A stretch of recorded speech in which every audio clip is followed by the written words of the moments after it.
Hello friends, this video on Laws of Motion Part 18 is brought to you by examfear.com.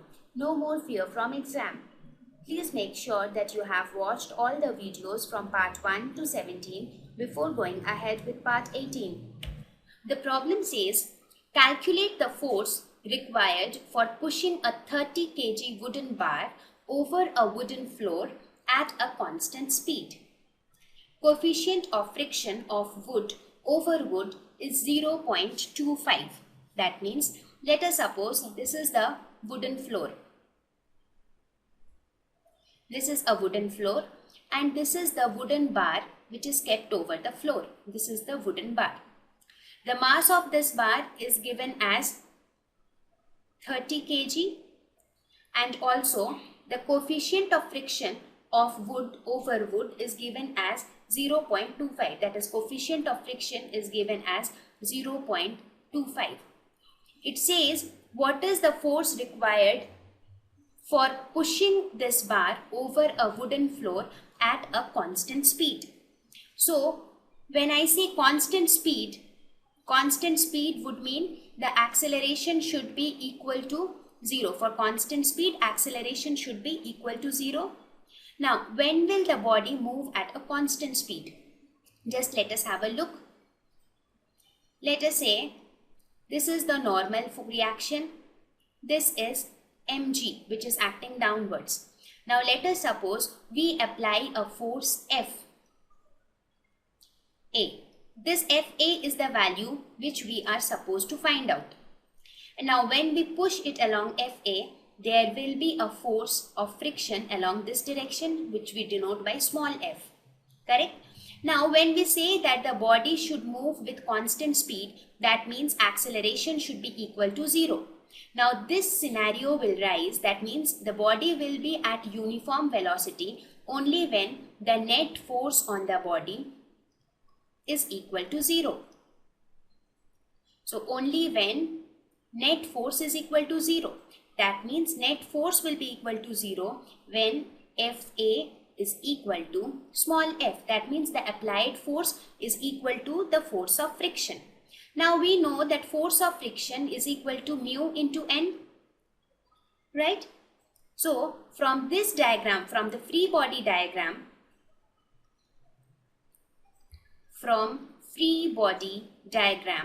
we can write that n is equal to mg. Now we can put this value of n in this equation. So we get F applied is equal to mu into m into g. Now we will put the values. Mu is equal to 0.25, m is equal to 30 and g is equal to 9.8. So this value comes out to be 73.5 newtons. So this is the amount of force which is required to push this body with uniform velocity. Now, can you just guess which kind of frictional force is this? Yes, this is nothing but the kinetic friction, that is Fk. Why so?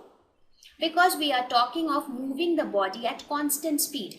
Nowhere it is mentioned that the body is initially at rest and we have to just start moving the body. It says that the body, you have to push the body at a constant speed. That means the body is not at rest initially. So since the body is already moving, so this frictional force must be kinetic friction. So I hope it is clear how did we calculate the force.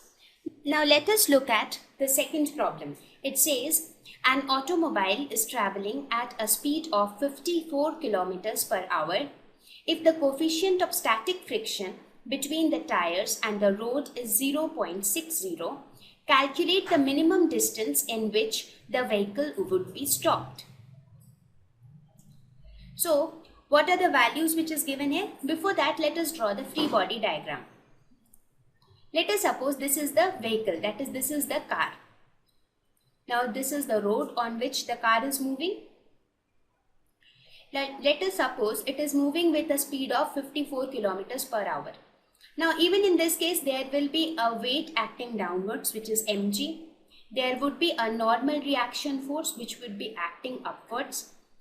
The coefficient of static friction, that means static friction will be acting in this direction.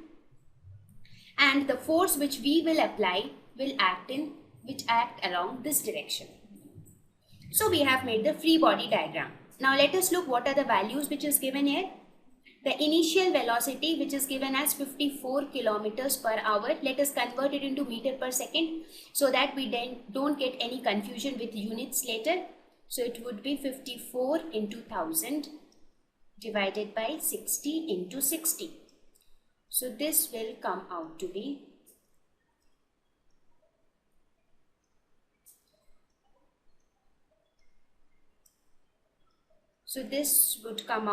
15 meters per second. So this is the value of initial velocity. It says that after how much distance the vehicle would be stopped. That means the final velocity of the vehicle would be 0. And the coefficient of static friction, that is mu s, is equal to 0.60. We have to calculate s. That is the distance which it will travel before it comes to rest. So we have to calculate s. Now, in order to find this, first of all, let us try to find what is the applied force in this case. So, if from this free body diagram, if we write the equation of motion, we can see that the applied force Fa should be equal to Fs, so that the body starts moving, because the body will move only when Fa is at least equal to or greater than Fs. So when body will move when Fa is at least equal to Fs. Now we know that Fs is equal to mu s into n from definition of static friction, and from this diagram we can see that n is equal to mg. So we can write mu s into mg. Correct? Now, by Newton's second law,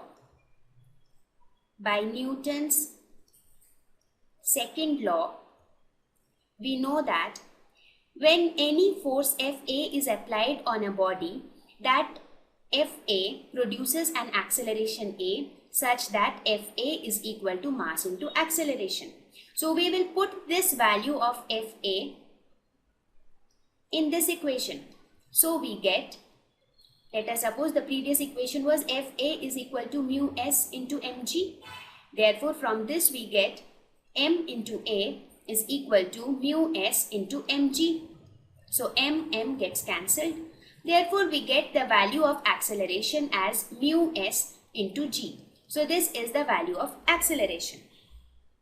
Now we got the value of acceleration because we already know mu s, we know the value of g. So we found the acceleration with which this body is moving. Now it is very easy to calculate the displacement or the distance travelled. Which equation will we use?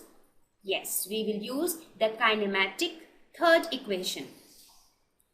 The kinematic third equation goes like this: v square is equal to u square plus 2as. Now we know that v is equal to 0, u is equal to 15 and a is equal to mu s into g and s.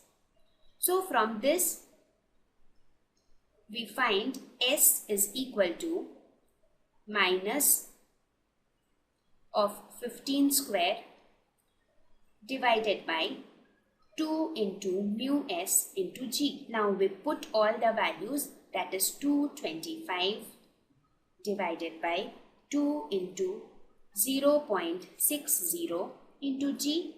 Putting the values, we find that s is equal to 19.13 meters. So this is the distance the car or the automobile will travel before coming to rest.